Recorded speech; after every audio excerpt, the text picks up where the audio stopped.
Puji nama Tuhan, Shalom. Hari ini kita mau belajar dari seorang yang bernama Lot. Lot ada dalam Kejadian. Lot, siapa Lot? Lot itu adalah keponakan dari Abraham. Dan kita mau belajar sama-sama dari seorang yang bernama Lot, di mana dia mengalami begitu banyak fase-fase dalam kehidupannya. Ada beberapa fase yang di mana dia diberkati Tuhan. Kemudian ada fase di mana kemudian dia masih tetap kaya raya, tapi dia tinggal di satu tempat yang tidak sesuai dengan imannya, kita bilang. Dan yang terakhir, setelah itu ada satu fase di mana dia ada dalam satu tempat yang di mana dia sangat terpuruk. Dan kita mau belajar sama-sama bagaimana Lot di sini gagal, ya. Dia gagal menjadi mengulang kembali kesuksesan yang pernah dia raih sebelumnya. Saya nggak tahu, mungkin engkau ada di tahap yang mana. Kita mau belajar sama-sama dari Lot. Kita buka sama-sama dari Kejadian 19 ayat 15 dan 16. Dikatakan di situ, ketika fajar telah menyingsing, kedua malaikat itu mendesak Lot supaya bersegera. Katanya, bangunlah, bawalah istrimu dan kedua anakmu yang ada di sini, supaya engkau jangan mati lenyap karena kedurjanaan kota ini. Ayat 16. Ketika Lot berlambat-lambat, maka tangan istri dan tangan kedua anaknya dipegang oleh kedua orang itu, sebab Tuhan hendak mengasihani dia. Lalu orang itu menuntunnya keluar kota dan melepaskannya di sana. Haleluya. Ini adalah satu sepenggal cerita dari kisah Lot, bagaimana ada dua malaikat Tuhan yang menggandeng Lot supaya keluar dari kota Sodom. Kita tahu bahwa kota Sodom begitu bermasalah, kehidupannya. Mereka hidup dengan free sex, mereka hidup dengan homoseksual, mereka hidup tidak takut akan Tuhan. Kita tahu cerita ini, kemudian apa yang terjadi? Ada dua malaikat datang dan dia katakan di situ, get going, wake up. Bukan hanya wake up, tapi get up, bangkitlah segera. Kalau kita perhatikan di sini bahwa malaikat itu meminta kepada Lot bersama keluarganya supaya bangkit, tinggalkan kota ini. Ya, saya nggak tahu hari ini mungkin engkau sama juga tinggal di satu situasi yang engkau sangat nyaman dan engkau tidak mau untuk bergerak, mager gitu ya. Atau mungkin engkau sudah nyaman dengan kondisimu sekarang dan tidak berani mengambil satu langkah yang progresif.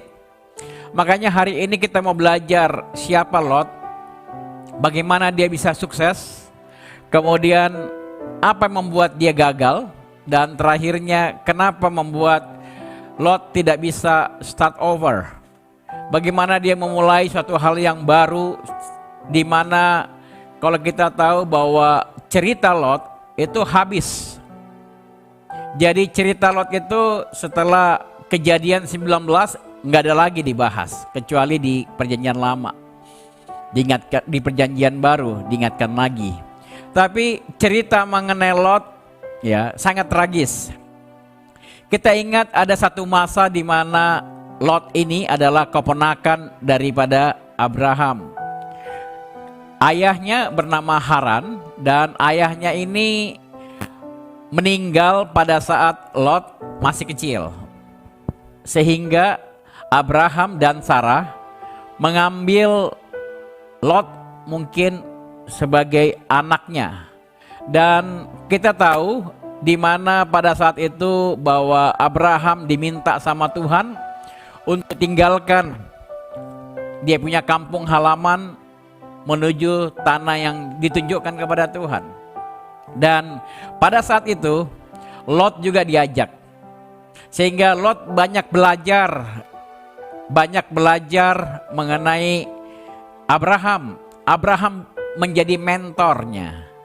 Kenapa saya mau bilang Lot bisa sukses? Karena dia punya mentor.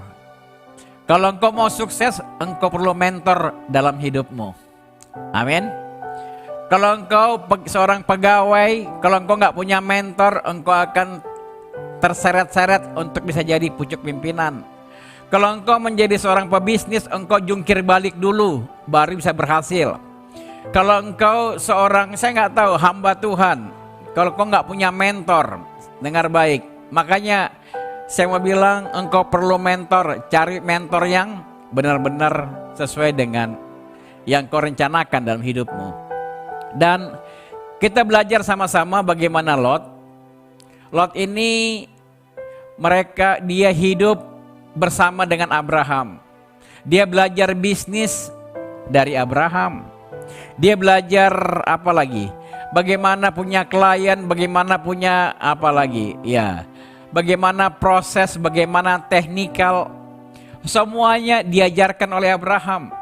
Sehingga Abraham yang sukses, kemudian apa yang terjadi? Lot juga ikut sukses. Kalau kita baca di Kejadian 13, sehingga Lot yang pada saat itu belum menikah, dia sudah kaya raya. Dia sudah sebagai pengusaha yang sukses. Dia punya kambing domba yang banyak. Kenapa? Karena dia belajar dari Abraham. Makanya saya bilang the real son of Abraham itu adalah Lot. Bukan hanya belajar bisnis, dia juga belajar mengenal siapa Tuhannya Abraham. Dia belajar bagaimana menyembah Tuhan. Dia belajar bagaimana mempersembahkan mezbah di hadapan Tuhan. Dia belajar segala sesuatu dari Abraham. Di sini saya mau bilang masa di mana Lot berhasil menjadi seorang pengusaha, berhasil sebagai seorang hamba Tuhan yang takut akan Tuhan. Ya, berhasil. Dan kalau kita lihat dan mulai timbul masalah pada saat itu, di mana Lot usahanya semakin besar.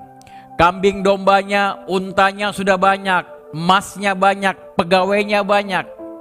Dan apa yang terjadi? Kemudian yang namanya ya orang-orangnya Lot mulai bergesekan dengan orang-orangnya Abraham. Mereka ada 2 matahari kembar pada tempat itu. Sehingga kemudian Abraham memanggil dia dan kemudian bilang gini, Lot, kayaknya tempat ini terlampau kecil bagi kita berdua. Begini aja deh, kamu tentukan di mana yang kamu pergi, kemudian saya ambil sisanya. Kita pisah, supaya apa? Bisnismu bisa berkembang di sebelah sana, dan bisnisku juga tidak terganggu dengan engkau. Kan gak mungkin lah, kita kan ini keponakan, masa orang kita berantem mulu. Singkat cerita, mereka duduk sama-sama dan putuskan, oke, kata Lot, sebagai anak muda yang mempunyai melihat satu peluang. Dia melihat, wow, lembah Yordan begitu bagus, airnya banyak, tanahnya subur, pasti ternak domba saya senang semua di sana. Dia tunjuk, saya akan menuju ke arah sana.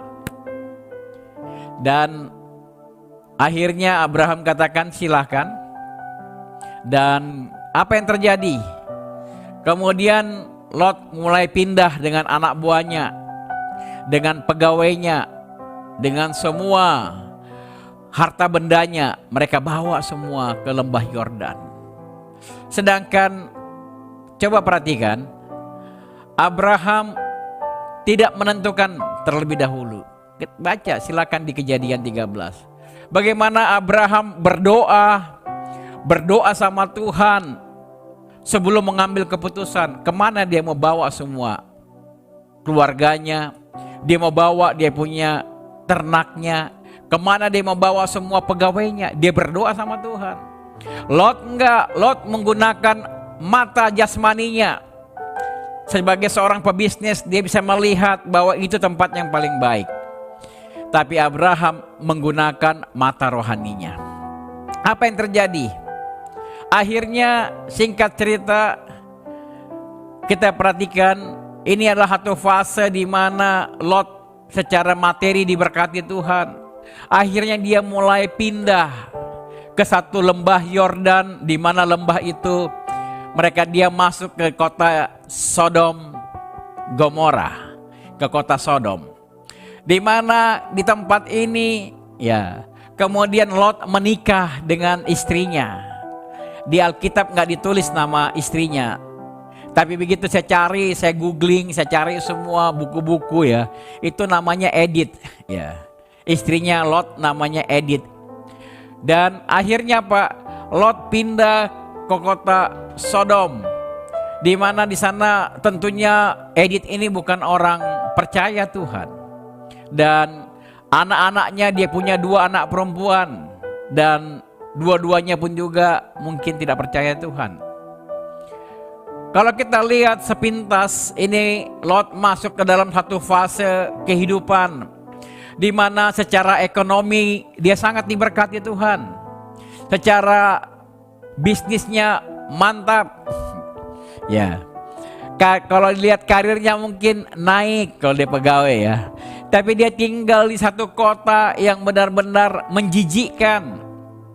Dia tinggal di satu lingkungan yang menjijikkan, di mana orang-orang yang sibuk berhomoseksual, di mana orang melakukan seks dengan sesama jenis pada saat itu. Dan saya mau bilang, di sini Lot menjadi the right man on the wrong place.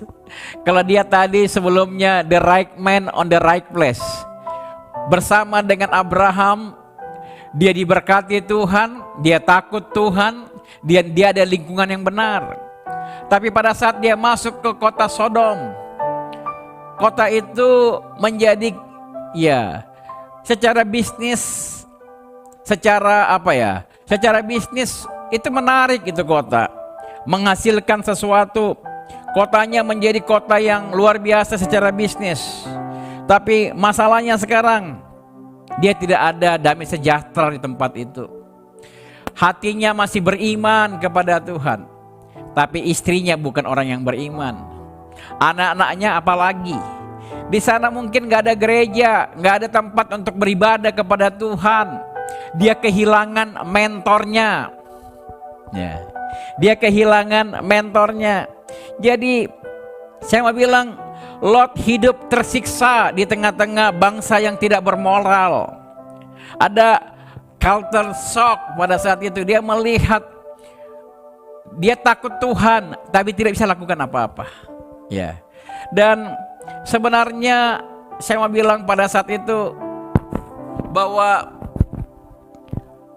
mungkin kenapa Lot nggak pindah aja? Dia kan orang kaya. Orang kaya kan bebas, betul? Tapi masalahnya yang pertama, bahwa istrinya orang Sodom. Mungkin dia nggak mau pergi kemana-mana. Anak-anaknya juga tumbuh di kota Sodom, dan mereka punya nilai-nilai yang sama dengan kota Sodom pada saat itu. Dan saya yakin istrinya Edith bukan orang yang mau mendukung Lot untuk meninggalkan kota Sodom.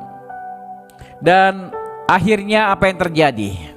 Ya, kalau kita baca cerita yang tadi, bagaimana ada 2 orang malaikat mengingatkan kepada Lot bahwa kota Sodom mau dijungkir balikan, mau diluluhlantakkan sama Tuhan. Wow, Tuhan sudah marah lihat kehidupan kota Sodom. Walaupun Abraham mencoba untuk membujuk Tuhan, kalau ada 50 orang, maukah engkau membatalkannya? Kata Tuhan, oke, kalau 50 orang ada. Ternyata setelah dicari-cari nggak ada 50 orang. Bagaimana kalau 30 orang?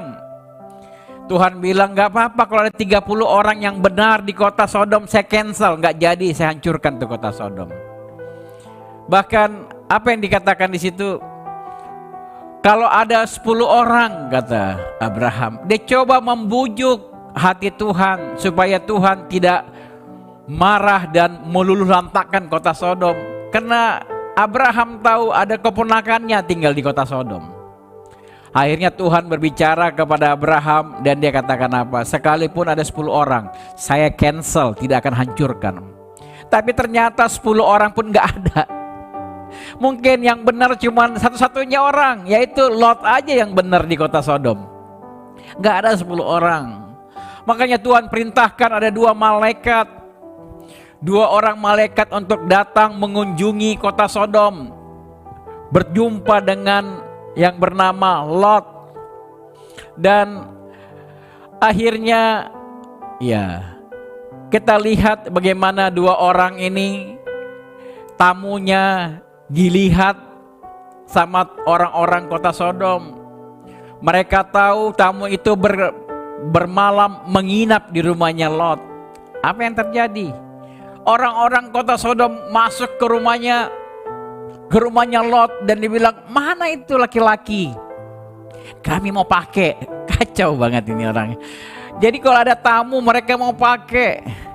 Mereka mau, ya, ini benar-benar kota yang luar biasa jahatnya.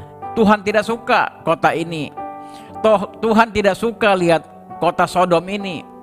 Dan apa yang terjadi? Malaikat membutakan mata-mata mereka sehingga mereka tidak bisa melihat pintu rumah Lot. Dan akhirnya kita masuk ke bacaan yang tadi, di mana dalam pembacaan itu kemudian ketika fajar menyingsing, kedua malaikat itu mendesak kepada Lot supaya bersegera. Ini katanya, menjelang fajar dia katakan kepada Lot, bangun, bawa istrimu dan kedua anakmu yang ada di sini supaya engkau jangan mati lenyap karena kedurjanaan kota ini. Dia bilang, tapi apa yang terjadi? Yang terjadi kemudian kita perhatikan Lot ogah untuk bergerak. Mungkin dia pikir, gile lo, rumah gue udah gede di sini, mobil gue banyak gitu, harta saya banyak. Nah, masa saya harus tinggalin? Bagaimana dengan semua yang saya miliki di sini? Tapi langsung apa yang dikatakan? Makanya dia dikatakan di ayat selanjutnya, dia coba mengulur-ulur waktu ketika ia berlambat-lambat. Maka tangannya Lot dipegang, tangan istrinya, dan tangan kedua anaknya dipegang sama malaikat itu. Dan apa dikatakan? Dia tuntun keluar dan dikatakan pergi. Saya percaya mereka ini masih menghitung. Waktu disuruh berangkat tinggalkan rumah, mereka mungkin kumpulkan semua yang namanya surat-surat berharga. Ya kan, kalau sekarang itu kan mungkin mereka siapkan semua emas, semua kan, ya, semua surat-surat tanah, gelang, cincin, berlian, semua mereka kumpulkan. Tapi malaikat bilang, go, get going, gitu. Bangkit, jalan, jangan lama-lama. Mereka masih nggak bisa tinggalkan apa yang mereka sudah dapat. Makanya firman Tuhan katakan, di mana hartamu berada, di situ hatimu berada. Dan tidak mau meninggalkan kota Sodom, tapi ditarik. Dan akhirnya apa yang terjadi? Dan Tuhan bilang, katakan, malaikat itu bicara, jangan melihat ke belakang. Saya akan hancurkan kota Sodom. Saya akan jungkir balikan kota Sodom ini. Jangan lihat ke belakang. Singkat cerita, apa yang terjadi? Mereka berlari ke arah gunung. Mereka tidak melihat lagi ke belakang. Tapi yang namanya Edith, istrinya Lot, dia menengok ke belakang. Hatinya masih ada di belakang. Dan dia menjadi tiang garam.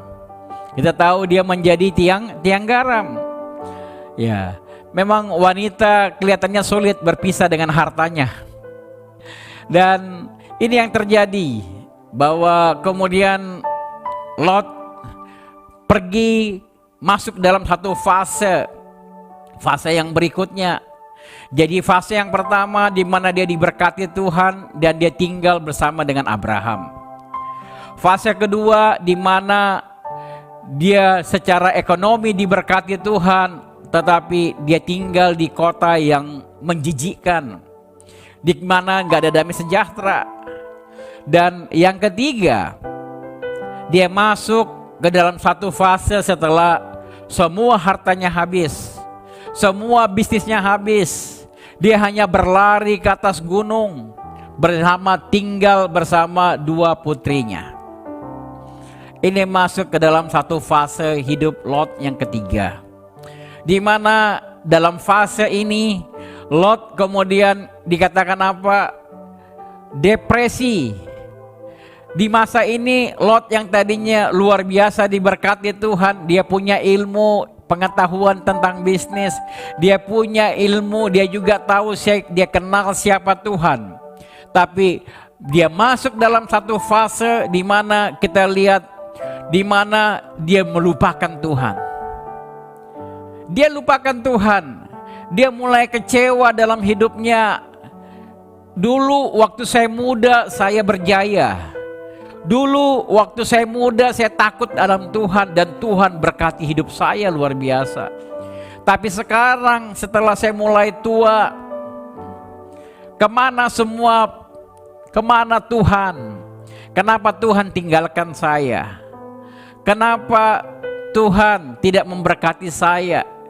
Kenapa saya tidak punya cucu? Bahkan anak saya 2 pun juga tidak punya pasangan hidup. Bayangkan. Ini yang terjadi hari-hari ini. Dia kemudian depresi. Banyak orang-orang hari-hari ini setelah dia pensiun, dia masuk dalam situasi berumur tidak ngerti mau melakukan apa. Ke gereja udah malas. Gitu-gitu aja, Tuhan gak bisa memberkati hidup saya. Mau usaha, udah kemudian mulai skeptis.